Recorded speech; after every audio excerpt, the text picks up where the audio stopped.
चलिए दोस्तों, जानते हैं देश दुनिया की 50 बड़ी खबरों को मात्र 10 मिनट में। लेकिन इससे पहले अगर आपने मेरे चैनल को सब्सक्राइब नहीं किया है तो सब्सक्राइब कर ले।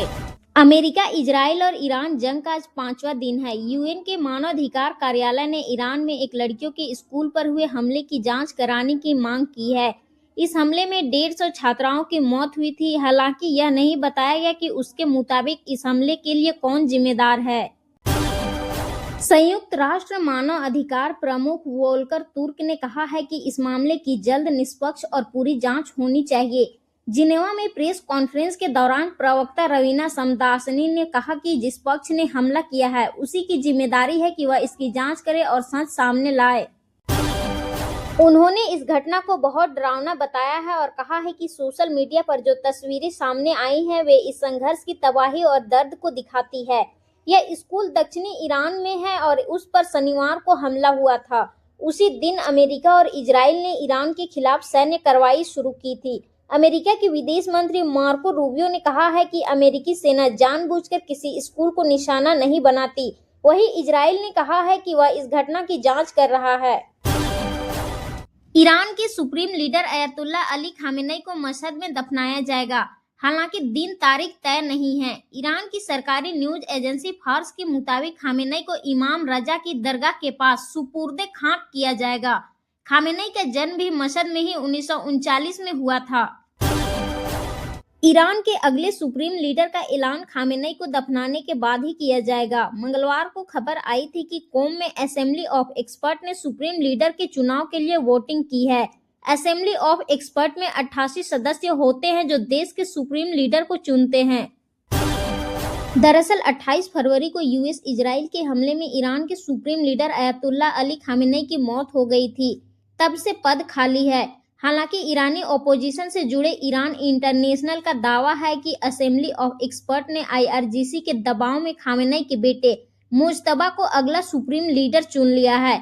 इधर इजराइल की सेना आईडीएफ ने दावा किया है कि शनिवार से अब तक इजरायली हवाई हमले में 300 से ज्यादा ईरानी बैलिस्टिक मिसाइल लॉन्चर नष्ट कर दिए हैं। अमेरिका, इजराइल और ईरान के बीच जारी जंग के बीच भारत के विदेश मंत्रालय ने स्पेशल कंट्रोल रूम बनाया है। इसमें भारतीय नागरिकों के लिए कई हेल्पलाइन नंबर जारी किए हैं। एमईए के प्रवक्ता रणधीर जायसवाल ने एक पोस्ट में इसकी जानकारी दी। इधर जंग से बने विपरीत हालातों के चलते मिडिल ईस्ट के देशों से भारतीयों का लौटना जारी है। मंगलवार देर रात जेद्दा, दुबई से कई भारतीय दिल्ली, अहमदाबाद, हैदराबाद के इंटरनेशनल एयरपोर्ट पर लैंड हुए। भारत आने पर लोगों ने कहा कि अपने देश वापस आकर अच्छा लग रहा है। ईरान ने जंग के कारण दुनिया का सबसे अहम होर्मुज रूट बंद कर दिया है। इसके चलते भारतीय झंडे वाले 37 जहाज और उनमें सवार 1109 भारतीय नाविक वर्तमान में फारस की खाड़ी और ओमान की खाड़ी में फंसे हुए हैं। युद्ध के चलते पश्चिम एशिया के 8 देशों ने एयर स्पेस पूरी तरह बंद कर दिए हैं। 28 फरवरी को युद्ध शुरू होने के बाद से अब तक भारतीय एयरलाइंस ने 1117 इंटरनेशनल फ्लाइट्स रद्द की है। इससे हजारों यात्री एयरपोर्ट पर फंस गए हैं। खामेनेई की मौत के कुछ ही घंटों के अंदर पाकिस्तान में हजारों प्रदर्शनकारी सड़कों पर उतर आए। उन्होंने कराची में यूएस कॉन्सुलेट पर धावा बोलने की कोशिश की और इस्लामाबाद में डिप्लोमेटिक इलाके के बाहर पुलिस से भिड़ गए। सिक्योरिटी फोर्स के साथ झड़प में कम से कम 34 लोग मारे गए, 120 से ज्यादा घायल हुए हैं। देश भर में आज हर्षोल्लास के साथ रंगों का पर्व होली मनाई जा रही है। सोमवार को देश भर में होलिका दहन हुआ था, लेकिन चंद्र ग्रहण की वजह से देश के ज्यादातर शहरों में मंगलवार को लोग रंग नहीं खेल पाए।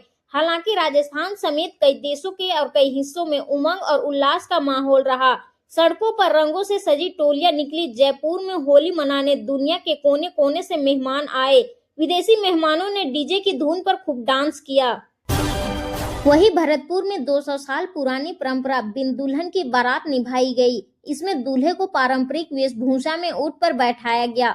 बैंड बाजे और होली के गीतों के बीच बारात जैन मंदिर पहुंची। उत्तर प्रदेश के पूर्व सीएम और समाजवादी पार्टी के अध्यक्ष अखिलेश यादव ने भाजपा सांसद मनोज तिवारी पर 1 मिनट 14 सेकेंड का वीडियो सॉन्ग बनाकर उन्हें होली विश किया। इसमें मनोज तिवारी का मुखौटा पहने एक शख्स घूमता हुआ देखा जा सकता है। होली को देखते हुए दिल्ली समेत कई राज्यों में पुलिस प्रशासन ने सुरक्षा के पुख्ता इंतजाम किए हैं। संवेदनशील क्षेत्रों में अतिरिक्त पुलिस बल तैनात किया गया है। प्रशासन ने लोगों से शांतिपूर्ण और सौहार्दपूर्ण तरीके से होली मनाने की अपील की है। पीएम नरेंद्र मोदी का यूट्यूब चैनल 3 करोड़ सब्सक्राइबर पार कर दुनिया के नेताओं में शीर्ष पर पहुंच गया है। रिपोर्ट के अनुसार उनके सब्सक्राइबर अमेरिकी राष्ट्रपति डोनाल्ड ट्रंप के 40 लाख से 7 गुना अधिक है। इससे पहले इंस्टाग्राम पर भी मोदी के 10 करोड़ से ज्यादा फॉलोअर्स हो चुके हैं। पीएम मोदी के यूट्यूब चैनल पर भाषण, मन की बात और सरकारी पहलों से जुड़ी सामग्री साझा की जाती है। भारत में भी प्रधानमंत्री मोदी के यूट्यूब सब्सक्राइबर अन्य राजनीतिक नेताओं से काफी अधिक है। उनके चैनल पर कांग्रेस नेता राहुल गांधी की तुलना में करीब 3 गुना ज्यादा सब्सक्राइबर है। वहीं आम आदमी पार्टी और कांग्रेस के आधिकारिक चैनलों से भी 4 गुना से अधिक सब्सक्राइबर है। 26 फरवरी को पीएम नरेंद्र मोदी के इंस्टाग्राम पर 100 मिलियन यानी 10 करोड़ फॉलोअर्स हुए थे। इस प्लेटफॉर्म पर यह उपलब्धि हासिल करने वाले वे दुनिया के पहले लीडर और पॉलिटिशियन हैं। अमेरिका, इजराइल और ईरान जंग का आज 5वां दिन है। श्रीलंका के तट के पास एक ईरानी युद्धपोत पर पनडुब्बी से हमला हुआ है। श्रीलंका नेवी के मुताबिक जहाज से कई सौ बरामद हुए हैं।